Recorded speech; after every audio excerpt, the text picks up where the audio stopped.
ಸದಾ ಬೆರಳುಗಳಲ್ಲಿ ಬಿರುಕು ಬಿಡುವವರಲ್ಲಿ ಒಳಗಿನಿಂದ ಖಿನ್ನತೆಗೆ ಒಳಗಾಗುತ್ತಾರೆ ಎಂದು ಮನೋವಿಜ್ಞಾನ ಹೇಳುತ್ತದೆ. ಅತಿಯಾಗಿ ತಿನ್ನುವ ಜನರು ಹೆಚ್ಚಾಗಿ ಅನಾರೋಗ್ಯದಿಂದ ಬಳಲುತ್ತಿರುತ್ತಾರೆ ಮತ್ತು ಅವರ ಮೆದುಳು ಸಾಮಾನ್ಯ ಜನರಿಗಿಂತ ನಿಧಾನವಾಗಿರುತ್ತದೆ. ನಿಮ್ಮ ಶೌಚಾಲಯಗಳು ಕೊಳಕಾಗಿದ್ದರೆ ರೋಗಗಳು ನಿಮ್ಮನ್ನು ಬೇಗನೆ ಸುತ್ತುವರೆದಿರುತ್ತವೆ ಮತ್ತು ನಕಾರಾತ್ಮಕತೆಯು ಮನೆಯಲ್ಲಿ ಉಳಿಯುತ್ತದೆ. ನೀವು ಶೌಚಾಲಯದಲ್ಲಿ ಮೊಬೈಲ್ ಅನ್ನು ಬಳಸಬೇಡಿ. ಅದು ನಿಮ್ಮ ನೆನಪಿನ ಶಕ್ತಿಯ ಮೇಲೆ ಪರಿಣಾಮ ಬೀರುತ್ತದೆ. ನಿಮ್ಮ ಮೆದುಳನ್ನು ಬಲಪಡಿಸಲು ಬಯಸಿದರೆ ಮೊಸರಿನಲ್ಲಿ ಬಾದಾಮಿ ಬೆರೆಸಿ ತಿಂದು ಹಣೆಗೆ ಮಸಾಜ್ ಮಾಡಿ. ರಾತ್ರಿ ಮಲಗುವ ಮುನ್ನ ಕಣ್ಣುಗಳ ಮೇಲೆ ಅಲುವೆರಾ ಹಚ್ಚುವುದರಿಂದ ನಿಮ್ಮ ಕಣ್ಣುಗಳು ಆರೋಗ್ಯಕರವಾಗಿರುತ್ತವೆ. ರಾತ್ರಿಯಲ್ಲಿ ಸಾಕ್ಸ್ ಅನ್ನು ಧರಿಸಿ ಮಲಗುವವರ ವಯಸ್ಸು ಕಡಿಮೆಯಾಗಲು ಪ್ರಾರಂಭಿಸುತ್ತದೆ. ನೀರು ಕುಡಿಯುವಾಗ ನೀರನ್ನು ನೋಡುತ್ತಾ ಕುಡಿದರೆ ನಿಮ್ಮ ದೃಷ್ಟಿ ಸುಧಾರಿಸುತ್ತದೆ. ತೆರೆದ, ಸ್ವಚ್ಛ ಮತ್ತು ಉತ್ತಮ ಬಟ್ಟೆಗಳನ್ನು ಧರಿಸುವುದರಿಂದ ಆತ್ಮವಿಶ್ವಾಸ ಸ್ವಯಂಚಾಲಿತವಾಗಿ ಹೆಚ್ಚಾಗುತ್ತದೆ. ಆಗಾಗ್ಗೆ ಶಪಥ ಮಾಡುವ ಜನರು ಭಾವನಾತ್ಮಕರು ಮತ್ತು ಬುದ್ಧಿವಂತರು. ನಿಮ್ಮ ಯೌವನವನ್ನು ಉಳಿಸಿಕೊಳ್ಳಲು ಬಯಸಿದರೆ ಉಗುರು ಬೆಚ್ಚಗಿನ ನೀರಿನಲ್ಲಿ ನೆನೆಸಿದ ಖಜೂರವನ್ನು ತಿನ್ನಿರಿ. ಚಂಬೇಲಿ ಹೂಗಳ ಸುವಾಸನೆಯು ನಿಮ್ಮ ನೆನಪನ್ನು ಚುರುಕುಗೊಳಿಸುತ್ತದೆ. ಹೆಚ್ಚಾಗಿ ಬಿಳಿ ಬಟ್ಟೆಗಳನ್ನು ಧರಿಸಿ ಮತ್ತು ಕಡಿಮೆ ಕಪ್ಪು ಬಟ್ಟೆಗಳನ್ನು ಧರಿಸಿ. ಇದು ಆಧ್ಯಾತ್ಮಿಕ ಪರಿಣಾಮವನ್ನು ಹೆಚ್ಚಿಸುತ್ತದೆ. ಒಳ್ಳೆಯ ವ್ಯಕ್ತಿಯನ್ನು ಹೊರಗಿನವರ ದೃಷ್ಟಿಯಲ್ಲಿ ಗೌರವಿಸಲಾಗುತ್ತದೆ, ಆದರೆ ಸ್ವಂತ ಮನೆಯಲ್ಲಿ ಅವನಿಗೆ ಗೌರವ ಕಡಿಮೆ ಸಿಗುತ್ತದೆ.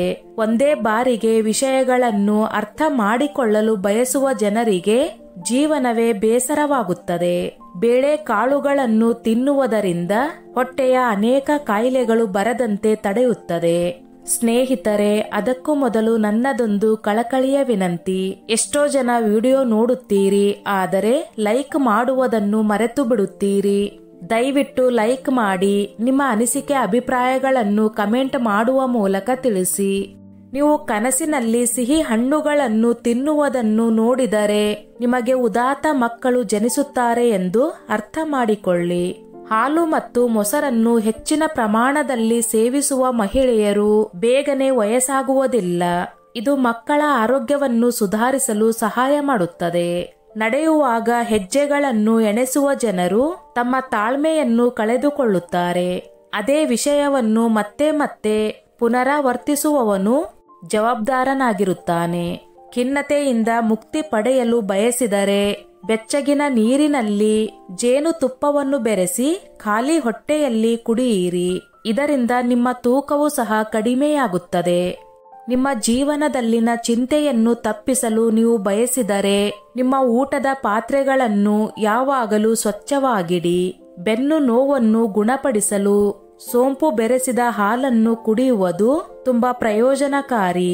ಮಹಿಳೆಯರು ತಮ್ಮ ಬಗ್ಗೆ ಗಮನ ಹರಿಸುವ ಪುರುಷರಿಗಿಂತ ತಮ್ಮನ್ನು ನಿರ್ಲಕ್ಷಿಸುವ ಪುರುಷರನ್ನು ಹೆಚ್ಚಾಗಿ ನೆನಪಿಸಿಕೊಳ್ಳುತ್ತಾರೆ. ತಮ್ಮ ಮಕ್ಕಳ ಮೇಲೆ ಸ್ವಲ್ಪ ಕೋಪ ಮಾಡಿಕೊಳ್ಳುವ ಜನರು ಅವರ ಮಕ್ಕಳು ಹೆಚ್ಚು ಬುದ್ಧಿವಂತರಾಗಿರುತ್ತಾರೆ. ಬೆಳಗಿನ ಉಪಹಾರದಲ್ಲಿ ಮೊಟ್ಟೆ ತಿನ್ನಲು ಮರೆಯದಿರಿ. ಇದು ನಿಮ್ಮ ಮೂಳೆಗಳನ್ನು ಬಲಪಡಿಸುತ್ತದೆ. ಹಣ್ಣುಗಳನ್ನು ತಿಂದ ತಕ್ಷಣ ನೀರು ಕುಡಿಯಬೇಡಿ.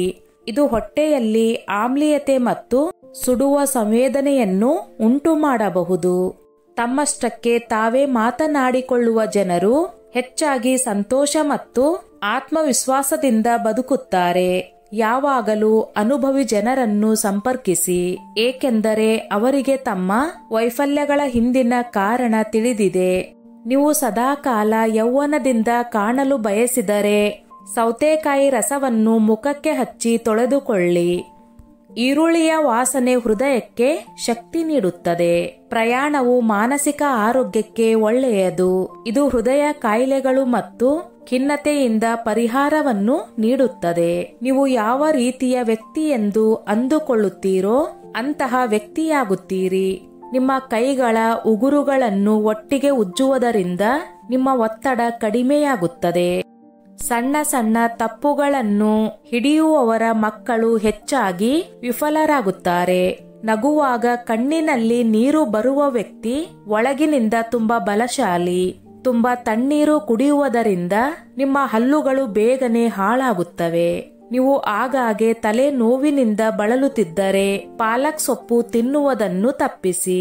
ಅನ್ನವನ್ನು ತಿಂದ ತಕ್ಷಣ ನೀರು ಕುಡಿಯುವುದರಿಂದ ನಿಮ್ಮ ಜೀವಿತಾವಧಿ ಕಡಿಮೆಯಾಗುತ್ತದೆ. ರಾತ್ರಿ ಮಲಗುವ ಮುನ್ನ ಹಾಲು ಕುಡಿಯುವವರ ಚರ್ಮವು ಸ್ಪಷ್ಟ ಮತ್ತು ಕಾಂತಿಯುತವಾಗಿರುತ್ತದೆ. ವೇಗವಾಗಿ ನಡೆಯುವ ಜನರು ತೀಕ್ಷ್ಣ ಮನಸ್ಸನ್ನು ಹೊಂದಿರುತ್ತಾರೆ. ದೀರ್ಘಕಾಲ ಒಂಟಿ ಆಗಿರುವ ಜನರು ಅವರಿಗೆ ಬೇಗನೆ ವಯಸ್ಸಾಗುತ್ತದೆ. ನಿಮ್ಮ ಮುಖಕ್ಕೆ ವಯಸ್ಸಾಗುತ್ತಿದೆ ಎಂದಾದರೆ ಖಜೂರ ಹಾಕಿದ ಹಾಲನ್ನು ಕುಡಿಯಿರಿ. ನಿಮ್ಮ ಮುಖ ಮತ್ತೆ ಹೊಳೆಯಲು ಪ್ರಾರಂಭಿಸುತ್ತದೆ. ಯಾವುದೇ ಕರಿಯಲ್ಲಿ ಉಪ್ಪು ಹೆಚ್ಚಿದ್ದರೆ ಬೇಯಿಸಿದ ಆಲೂಗಡ್ಡೆ ಸೇರಿಸಿ. ಉಪ್ಪು ಕಡಿಮೆಯಾಗುತ್ತದೆ. ಆಗಾಗ್ಗೆ ನೀರು ಕುಡಿಯುವ ಜನರು ವಾಂತಿಯಿಂದ ಬಳಲುತ್ತಿರುತ್ತಾರೆ. ಕನ್ನಡಿ ಮುಂದೆ ನಿಂತು ನಿಮ್ಮ ಜೊತೆ ನೀವೇ ಮಾತನಾಡಿ. ನೀವು ಮಾನಸಿಕವಾಗಿ ಬಲಶಾಲಿಯಾಗುತ್ತೀರಿ. ಬಹಳಷ್ಟು ಮರೆತು ಬಿಡುವ ಜನರು ಹೆಚ್ಚಾಗಿ ಬುದ್ಧಿವಂತರಾಗಿರುತ್ತಾರೆ. ಮನುಷ್ಯ ಎಂದಿಗೂ ಉಚಿತ ವಸ್ತುಗಳಿಗೆ ಪ್ರಾಮುಖ್ಯತೆ ನೀಡುವುದಿಲ್ಲ. ನೊಣಗಳು ನೀಲಿ ಗೋಡೆಯ ಮೇಲೆ ಕುಳಿತುಕೊಳ್ಳುವುದಿಲ್ಲ. ಯಾವಾಗಲೂ ಮೌನವಾಗಿರುವ ಜನರು ತುಂಬಾ ಅಪಾಯಕಾರಿ ಮತ್ತು ಆಳವಾದ ಚಿಂತಕರು. ಭ್ರಮೆಗಳಿಂದ ಬಳಲುತ್ತಿರುವ ರೋಗಿಗಳನ್ನು ಯಾವುದೇ ವೈದ್ಯರಿಂದಲೂ ಗುಣಪಡಿಸಲು ಸಾಧ್ಯವಿಲ್ಲ. ಆಲಿವ್ ಎಣ್ಣೆ ತುಂಬಾ ಪ್ರಯೋಜನಕಾರಿ. ನಿಮ್ಮ ಶ್ರವಣ ಶಕ್ತಿ ದುರ್ಬಲವಾಗಿದ್ದರೆ ಪ್ರತಿ ಕಿವಿಯಲ್ಲಿ 1 ಹನಿ ಬೆಚ್ಚಗಿನ ಆಲಿವ್ ಎಣ್ಣೆಯನ್ನು ಹಾಕಿ. ನಿಮ್ಮ ದೃಷ್ಟಿ ಮಸುಕಾಗಿದ್ದರೆ ರಾತ್ರಿ ಮಲಗುವ ಮುನ್ನ ನಿಮ್ಮ ಕಣ್ಣುಗಳಿಗೆ ಬೆಚ್ಚಗಿನ ಆಲಿವ್ ಎಣ್ಣೆಯನ್ನು ಹಚ್ಚಿ. ತಮ್ಮ ಹಿಂದಿನ ಜೀವನದ ಬಗ್ಗೆ ಪಶ್ಚಾತ್ತಾಪ ಪಡುವವರು ನಿಮ್ಮನ್ನು ಸಹ ಕಳೆದುಕೊಳ್ಳುತ್ತಾರೆ. ನಿಮ್ಮ ಕೈಗಳು ಯಾವಾಗಲೂ ತಣ್ಣಗಾಗಿದ್ದರೆ ನಿಮಗೆ ರಕ್ತದ ಕೊರತೆ ಇದೆ ಎಂದು ಅರ್ಥ ಮಾಡಿಕೊಳ್ಳಿ.